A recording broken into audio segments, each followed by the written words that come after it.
Recently, for the first time, I went on a trip to Japan, and when preparing for it, I watched video after video in search for the perfect camera backpack that suited my needs. For someone that's traveling overseas and hoping to make video or photo content, their backpack is incredibly important to them. Not only are we searching for a backpack that will safely protect our thousands of dollars worth of gear that we're just casually lugging around from place to place, but it also needs to be a backpack that is easy for us to access. We are always switching lenses, batteries, SD cards, and at times even pulling out our laptop to back up footage. Also, each piece of equipment adds up in weight. We need a backpack with the right comfort features to help us carry it all as we walk 35,000 steps or so, even in one day.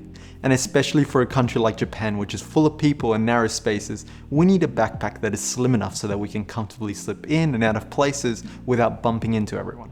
Lastly comes price. As my fellow creators know, camera equipment is expensive enough already, and paying huge amounts of money for a backpack on top of it all is hard to justify. So unfortunately, as you can see, for us, it's not as easy as just picking up any backpack from the rack and calling it a day. In this video, I'm going to cover some of the options that I originally considered and why I settled on the Osprey Manta 24 with a slim camera cube in the end. Before I get started, I do want to mention that this is not the perfect bag for everyone. This is simply the bag that I found was right for me and for this specific trip. But hopefully this video can help you to find the right choice for your needs. During my search, I realized that I was looking for a backpack with 6 key features. Number 1, load lifters. These allow you to bring the weight of the backpack up and closer to your back. This helps to remove the slack from the straps and helps to maintain that center of gravity when you're walking around. Number 2, the waist belt. This allows you to transfer the weight from the backpack down to your hips. And now that I've owned a backpack with this feature, I would say that this in particular had the most impact for me on being able to manage the weight the whole day.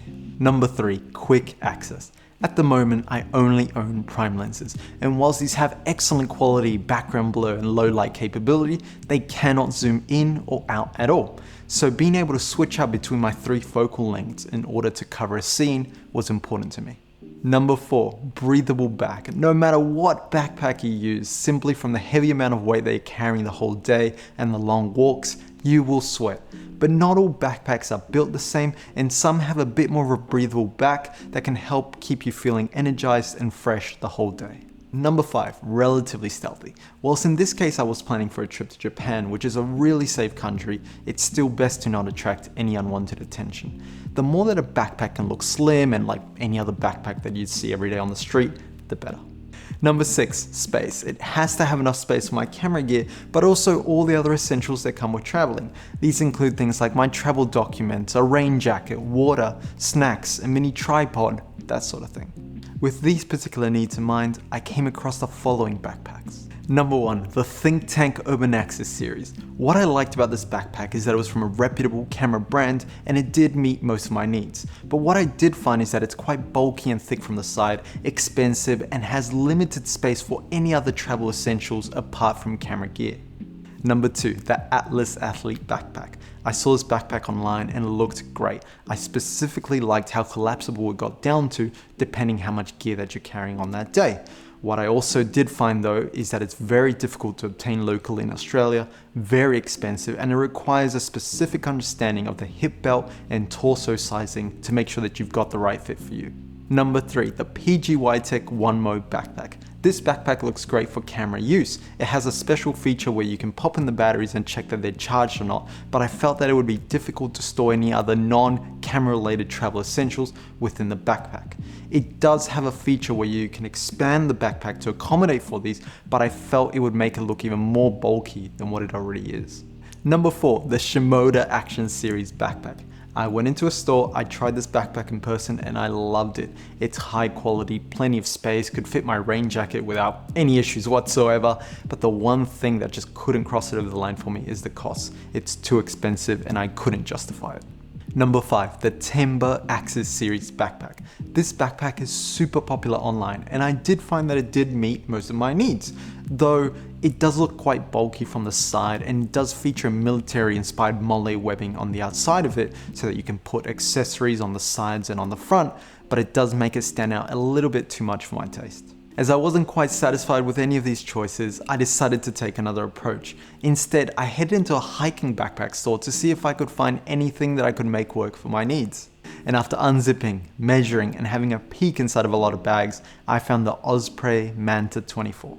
It has load lifters, a quality waist belt with pockets on the side of it, an excellent breathable back, decent amount of space, relatively thin, and no one would immediately assume that there's expensive gear inside, as it's just a hiking backpack from a popular hiking brand. But the special trick up its sleeve is this front compartment here that would serve as the quick access for my camera gear.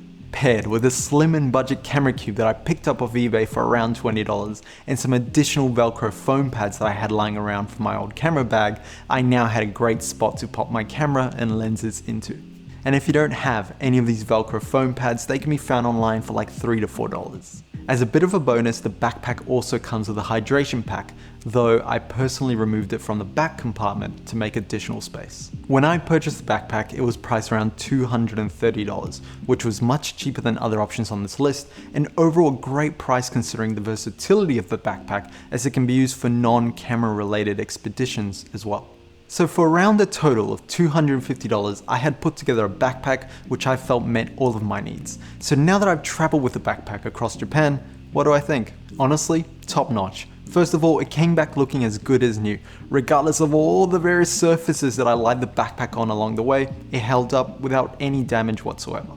And even if there was any damage to the backpack, from what I read online, Osprey offer an excellent warranty, which should have covered it.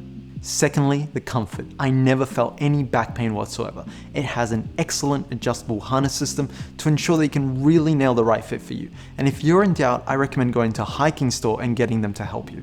Thirdly, the front compartment, which I turned into a camera compartment. It worked great. Not perfect, but great, and that's good enough for me. It had no issues holding my Sony a7 IV and the 3 prime lenses with a Peak design strap on top. Everything stayed safe and secure throughout the trip. The main issue that I had noticed was because the camera cube that I had chosen did not have a lid to make it easier to access the gear, there was no padding on the underside of the camera when facing down. Though this was very easily resolved by simply popping in some spare Velcro pads into the slim pocket on the outside of the front compartment.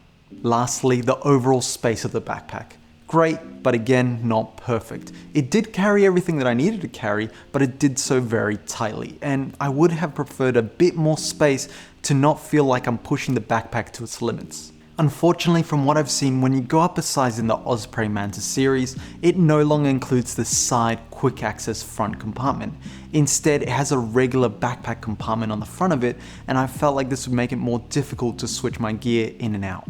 What can you do? There is no perfect backpack out there, but overall I still felt like the Osprey Manta 24 was the best choice for my needs during this trip. So hopefully that helped you, and please share down below if you've been down a similar rabbit hole and what backpack you found or are considering to pick up. I'd love to hear it. Alright guys, thank you. See ya.